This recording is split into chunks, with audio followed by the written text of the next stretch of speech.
Gene Stupinski directs No Hard Feelings, a movie with Jennifer Lawrence, who has been out of the sort of acting game for a short period. I'm not sure if it's because of her daughter, but she hasn't been around for a short while. And quite frankly, I'm surprised that she returned for something like this. So she's actually co-produced with a whole range of other people, and this movie is one of, I think, a bunch which are going to be coming along soon.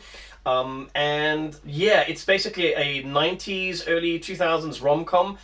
You have some parents who are concerned about their 19-year-old son, 19, remember that, and they hire Jennifer Lawrence's character to come along and basically sleep with him. So he's basically has a girlfriend that's been hired. It's been done a million times. You've got the guy who dates a girl because he wants to humiliate her, but then of course ends up falling in love with her.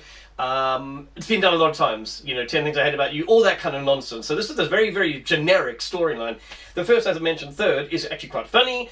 It then gets a bit monotonous and kind of loses its way, at least as far as the giggles, by the time we get to the end.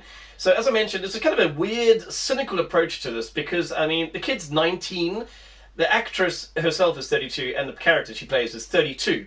It's quite a big age gap for when you're that young. 13 years might not be such an age gap when you're 70 or 80 years old, but when you're 19, that's a big, big age gap.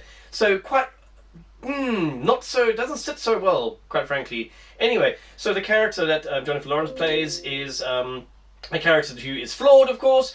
She has a background where her dad has sort of left her, so she is anti-romance and anti-relationships. And yeah, it's like I say, just a very generic movie and a bit odd. The only thing that people are probably going to remember about this is the fact that Jennifer Lawrence has a full front nudity part that is so shoehorned in, it was probably the marketing department going, look, if we stick you in there totally nude, people will go and watch it no matter how crap it is. And the guy, the 19-year-old, he also gets sort of nude. You see his ass when he's holding onto the bonnet of a car. But like I say, she comes and she does a full frontal nudity scene when they're skinny dipping. She basically, they leave their clothes on the beach and someone tries to steal the clothes. She then comes out of the water and you could feel the awkwardness in the actual cinema.